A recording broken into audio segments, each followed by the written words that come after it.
What started as a routine promotional interview turned into television's most explosive confrontation when Denzel Washington walked off Stephen Colbert's show after the host ambushed him with accusations about faith and politics, leaving audiences stunned and the internet in chaos.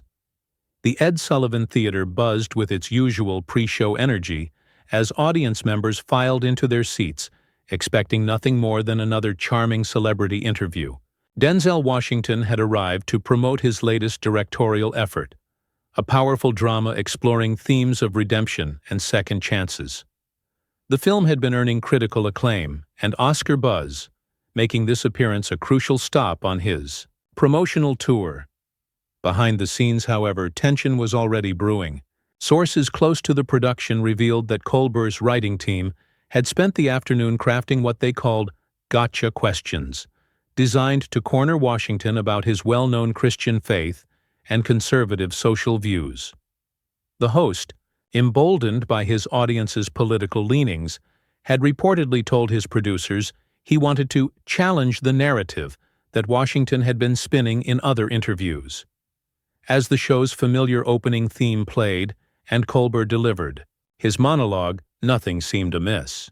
The audience laughed at his political jokes, applauded at the right moments, and settled in for what they assumed would be another entertaining hour of late-night television. But backstage, Washington's publicist was growing increasingly uncomfortable with the line of questioning she'd overheard the host rehearsing. When Colbert finally introduced his guest, the applause was thunderous. Washington walked out with his characteristic grace and dignity, offering his trademark warm smile as he shook hands with the host and took his seat. The first few minutes proceeded exactly as expected. Light banter about the new film, some gentle ribbing about Washington's legendary work ethic, and the kind of easy chemistry that made for good television. "So Denzel," Colbert began, leaning back in his chair with a smile that didn't quite reach his eyes. "This new film deals with some heavy themes about forgiveness and redemption. Given your own faith background, I'm curious about how your personal beliefs influenced your approach to this story." Washington nodded thoughtfully, his posture relaxed but alert. "Well, Stephen, I think faith, regardless of what form it takes for different people, gives us a framework for understanding forgiveness. This character I'm playing, he's made mistakes, serious ones, but he's trying to find his way back to who he used to be before life got complicated." The audience murmured appreciatively. It was exactly the kind of thoughtful, measured response they'd come to expect from one of Hollywood's most respected actors. But Colbert wasn't satisfied with the diplomatic answer. "Right, but let's dig deeper into that," the host said, his tone shifting slightly. "You've been pretty vocal about your Christian faith over the years, and I respect that. But don't you think there's a certain irony in Hollywood, this town built on make-believe and fantasy, when actors start lecturing audiences about moral values?" A flicker of confusion crossed Washington's face. This wasn't the direction he'd been told the interview would take. His publicist, watching from the wings, tensed visibly. "I wouldn't call it lecturing," Washington replied carefully. "I think when you're given a platform, you have a responsibility to be authentic about who you are. I don't preach to anyone, but I'm not going to hide my beliefs either. People can take what resonates with them and leave the rest." Colbert leaned forward, sensing an opening. "But here's what I find interesting, and correct me if I'm wrong. You've been pretty quiet about some of the more controversial social issues that your faith community has strong opinions on. Marriage equality, women's reproductive rights, the role of religion in government. Some might say that's having it both ways, claiming the moral authority of faith without taking the heat for the positions that come with it." The studio fell unusually quiet. This wasn't the playful back and forth that late-night audiences expected. Washington's jaw tightened almost imperceptibly, but his voice remained steady. "I think you might be misunderstanding something fundamental. Here, Stephen, my faith teaches me to love people, not to judge them. When I talk about values, I'm talking about treating people with dignity, working hard, taking care of your family. I'm not running for office, and I'm not asking anyone to live by my beliefs." But Colbert wasn't backing down. If anything, Washington's measured response seemed to embolden him. "Come on, though. You can't tell me that when you go to church, and I know you're regular churchgoer, that these issues don't come up, that your pastor doesn't have opinions about gay marriage or abortion that you either agree with or you don't. The silence itself is a position, isn't it?" The camera caught Washington's expression changing. The warm, media-trained smile was gone, replaced by something harder, more guarded. "Are you interviewing me about my film, or are you trying to get me to take political positions so you can have a viral moment?" A nervous laugh rippled through the audience. They could sense the shift in energy but weren't sure how to react. Colbert, however, seemed energized by the confrontation. "I'm trying to have an honest conversation with someone who has influence and a platform. Look, I admire your work. I think you're one of the greatest actors of our generation. But when you talk about faith and values in interviews, when you make movies about redemption and second chances, don't you think audiences deserve to know where you actually stand on the issues that matter?" Washington set his jaw, his hands gripping the arms of his chair. "The issues that matter to who? To you? To your audience? Or to the millions of people who just want to see a good movie and maybe walk away feeling like the world isn't completely broken?" "To everyone," Colbert shot back. "Look, we live in unprecedented times. Democracy is under attack. Women's rights are being rolled back. LGBTQ+ Americans are facing new forms of discrimination. When someone with your platform stays silent on these issues while claiming moral authority through faith, it raises questions." The tension in the studio was now palpable. Washington's publicist had moved to the edge of the wings, her phone in hand, ready to intervene. The show's producers were exchanging worried glances in the control booth. "Moral authority?" Washington's voice rose slightly for the first time. "I never claimed moral authority over anyone. I share my experiences. I talk about what's gotten me through difficult times, and I try to make movies that mean something. But you're sitting here trying to force me into political boxes so you can what? Score points with your audience? Get a clip that goes viral on social media?" Colbert's mask was slipping now, his carefully cultivated persona giving way to something more aggressive. "I'm trying to hold you accountable for the influence you have. When you talk about faith and values but won't take a stand on the most important moral issues of our time, what message does that send?"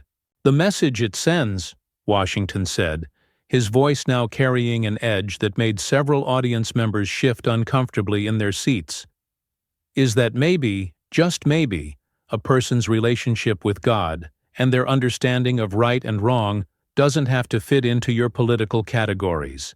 Maybe some of us believe that treating people with respect and dignity is more important than checking the right ideological boxes for late-night television hosts." The studio erupted in scattered, confused applause. Some audience members were clapping enthusiastically, others sat in stunned silence, and a few were clearly uncomfortable with the direction the interview had taken. Colbert's face flushed red. "So you're saying that staying neutral on civil rights issues is treating people with respect?" Washington stood up abruptly, his composure finally cracking. "I'm saying that ambushing a guest who came here in good faith to talk about their work, trying to force them into political positions they never agreed to discuss, and then lecturing them about moral responsibility is not treating people with respect." The audience gasped audibly. This was no longer an interview. It was a full-blown confrontation, and everyone in the studio could feel it spiraling out of control. Colbert, realizing he had pushed too far, but unable to back down without losing face, doubled down on his aggressive approach. "Sit down, Denzel. We're having a conversation here. This is exactly the kind of deflection I'm talking about. When pressed on real issues, you're making this about me instead of addressing the substance." Washington remained standing, his full 6-foot frame commanding the stage in a way that made Colbert look small behind his desk. "The substance?" The substance is that you invited me here under false pretenses. Your people told my team this was, about the film. Instead, you're trying to turn me into your political punching bag." The host's voice took on a condescending tone that sent a chill through the studio. "Oh, come on. You're a public figure worth hundreds of millions of dollars. You can handle a few tough questions. Unless you're telling me that your faith only works when everyone's being nice to you?" The low blow hit its mark. Washington's eyes flashed with something dangerous. "My faith? You want to talk about my faith?" "My faith taught me to turn the other cheek, Stephen. But it also taught me not to cast pearls before swine." The insult landed like a physical blow. Colbert's face went from red to white, his jaw dropping open. The audience didn't know whether to gasp or applaud. Some were doing both. "Did you just call me a swine on my own show?" Colbert's voice was barely controlled, his hands trembling slightly as he gripped his index cards. Washington's voice remained steady, but his words cut deep. "I called it like I see it. You're sitting there, safe behind your desk, trying to tear down a man's character for entertainment. What would you call that?" The control room was in chaos. The executive producer was frantically signaling to cut to commercial, but Colbert waved him off. He was too far in to stop now, his ego wounded and his judgment clouded by anger. "I'll call it journalism," Colbert snapped. "I'll call it holding powerful people accountable. You walk around Hollywood playing the moral authority, making movies about redemption while staying silent on the issues that actually affect people's lives. That's not faith. That's cowardice, disguised as wisdom." The word cowardice hung in the air like a toxic cloud. Washington took a step closer to the desk, his presence filling the stage. "Cowardice? Let me tell you about cowardice, Stephen. Cowardice is hiding behind comedy when you want to attack someone. Cowardice is using your platform to ambush guests who can't fight back on equal terms.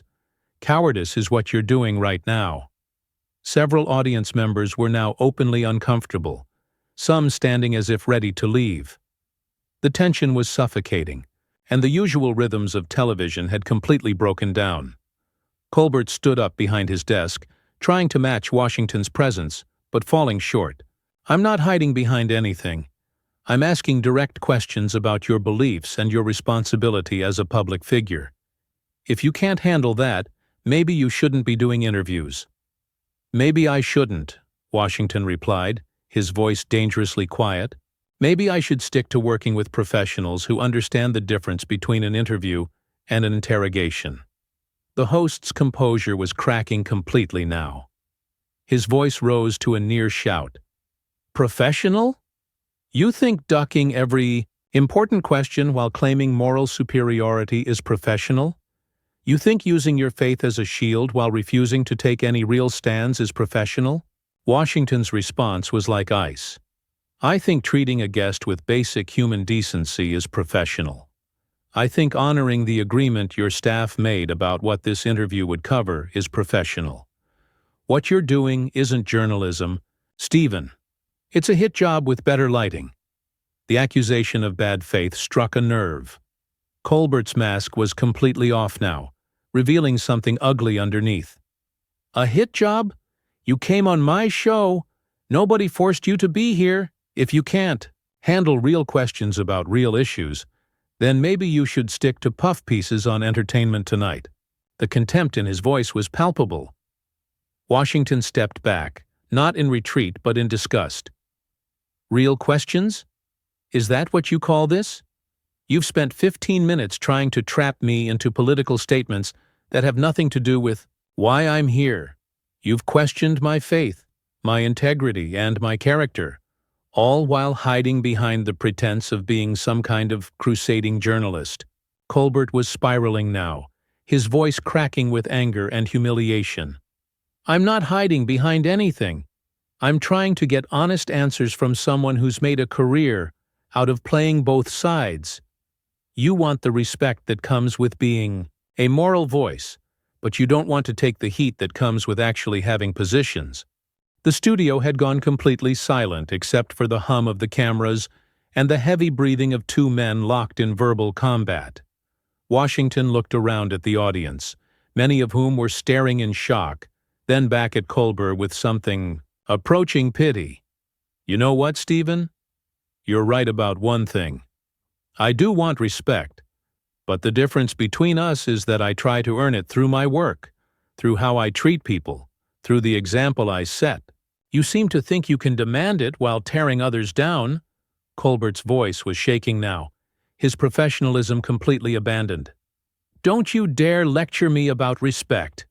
You've been condescending to me since you walked out here. Acting like you're above it all, like you're too good for real questions." Washington shook his head slowly.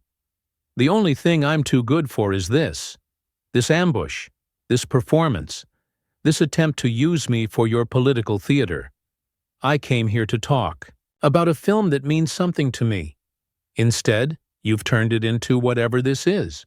The host was no longer thinking clearly, his responses becoming more erratic and desperate.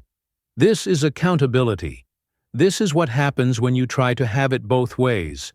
You can't claim to be a moral leader while staying silent on every issue that matters." "Moral leader?"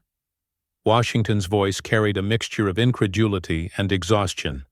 "I never claimed to be anybody's leader. I'm an actor and a director who happens to have faith. But you've decided that's not enough. You've decided I need to be your perfect political puppet or your villain. Well, I'm neither." The confrontation had reached a fever pitch, with both men's voices echoing through the stunned studio. Colbert, realizing he was losing control of his own show, made one final desperate attempt to regain the upper hand. "Fine, walk away. Prove my point.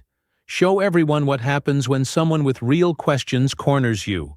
Run back to your safe spaces and your softball interviews."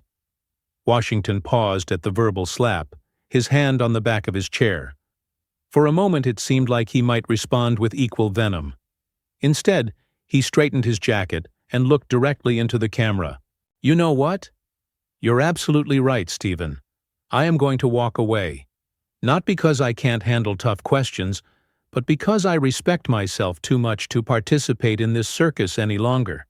His voice was calm, measured, and somehow more devastating than any shout could have been. The camera operator, unsure of protocol, kept rolling as Washington addressed the viewing audience directly. "To anyone watching at home who came here tonight expecting to hear about a film that explores themes of forgiveness and redemption, I apologize that you had to witness this instead. The movie opens this Friday, and I hope you'll judge it on its own merits." Colbert, realizing he was being completely upstaged, tried to interject. "Oh, so now you're going to use my show to promote your movie after calling me a swine?" Washington turned back to him with a look that could freeze fire. "I'm going to do what professionals do, Stephen. I'm going to honor my commitment to the people who worked on this film, even if you couldn't honor your commitment to conduct a respectful interview." The host was spiraling completely now, his voice cracking with frustration and embarrassment. "Respectful? You've been condescending and self-righteous from the moment you sat down, acting like you're too pure for politics, while the rest of us have to live in the real world." "The real world?" Washington's composure finally showed a crack, his voice rising with controlled anger. "The real world is where I grew up poor in Mount Vernon. The real world is where I learned that a man's word is his bond. The real world is where people treat each other with dignity, even when they disagree. This isn't the real world, Stephen. This is whatever alternate reality you've created where ambushing guests passes for courage." The audience was completely silent now, some visibly uncomfortable, others leaning forward in fascination. They were witnessing something unprecedented. A complete breakdown of the unspoken contracts that govern television. Colbert, sensing he was losing the room entirely, made one last desperate play. "Fine, leave, but don't expect to come crawling back when you need publicity for your next movie. And don't think this makes you some kind of hero for walking away from hard questions." Washington stopped walking toward the exit and turned around. Slowly, The look on his face was one of genuine sadness mixed with steely resolve. Hero? Stephen, I'm not trying to be a hero, I'm just trying to be a man. Something you might want to consider trying sometime. The insult landed with surgical precision. Colbert's face went through a series of expressions: shock, rage, humiliation, before settling on something ugly and desperate. Get out! Just get out of my studio! Security! But Washington was already walking, his dignity intact despite the chaos erupting around him.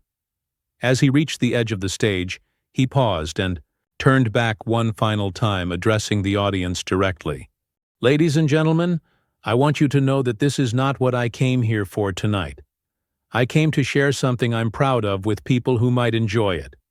Instead, you got to see what happens when television forgets its basic responsibility: to treat people with respect. Colbert was now standing behind his desk, his face flushed and his hands shaking. Don't you dare lecture my audience.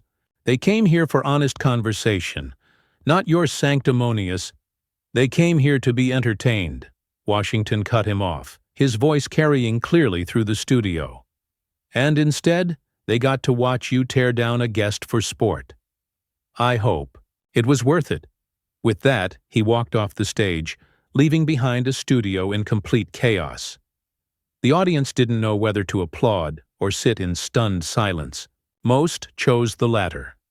Colbert stood alone on his stage, the full weight of what had just happened beginning to sink in. His producers were frantically signaling from the control booth, but he seemed frozen, unable to process the complete breakdown of his show. Finally, after what felt like an eternity, he addressed the audience with a voice that lacked all of its usual confidence. Well, that was unexpected. When we come back, we'll have musical guest. But the damage was done.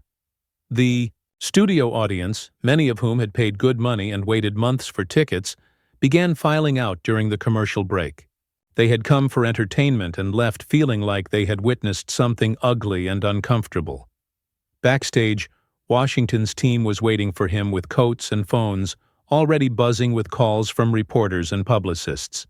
His longtime agent approached with concern etched on her face. Denzel, I'm so sorry about that. We had no idea he was planning to. It's not your fault, Washington said simply, putting on his coat with the same dignity he had maintained throughout the ordeal. Some people show you who they really are when the cameras are rolling. Tonight, we all learned something about Stephen Colbert. Meanwhile, on the set, Colbert was having a complete meltdown during the commercial break. How did this happen? He demanded of his producers. How did we let him turn this around on me? He's the one who wouldn't answer simple questions. The executive producer, a seasoned television veteran, shook his head grimly. Stephen, I've been in this business for 30 years, and I've never seen anything like that. You completely lost control of the interview. I lost control? He's the one who stormed off after you called him a coward and questioned his faith for 15 straight minutes, the producer replied bluntly. This is going to be a nightmare to clean up. When the show returned from commercial, Colbert attempted to salvage what remained of the broadcast, but his usual charm and wit had abandoned him entirely. His monologue fell flat. His interaction with the musical guest was awkward and stilted, and the energy in the studio never recovered. By the time the show ended, clips of the confrontation were already spreading across social media.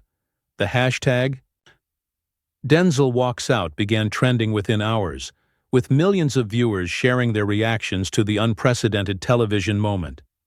The next morning brought a reckoning that Colbert had not anticipated. His show's ratings plummeted. Advertisers began expressing concerns, and public opinion had turned decisively against him. Think pieces appeared in major publications questioning his conduct and professionalism. Washington, meanwhile, conducted himself with the same grace he had shown during the confrontation. When asked for comment by reporters, he simply said, I wish Mr. Colbert well, and I hope he learns from this experience. As for me, I'm focused on my work and the people who support it. The film Washington had come to promote opened to strong box office numbers, and critical acclaim, with many reviewers noting the irony that a movie about redemption and second chances had been overshadowed by a talk show host's inability to extend basic courtesy to his guest. Within weeks, Colbert's ratings had dropped significantly, and industry insiders were questioning whether he could recover from the damage to his reputation. The confrontation had revealed something about his character that many viewers found deeply unappealing, and the backlash was swift and severe. In the end, the clash between Denzel Washington and Stephen Colbert became more than just a television moment. It became a defining example of the difference between authentic dignity and performative outrage, between genuine principle and political grandstanding. One man had walked away with his integrity intact, while the other was left to face the consequences of his actions alone on his own stage.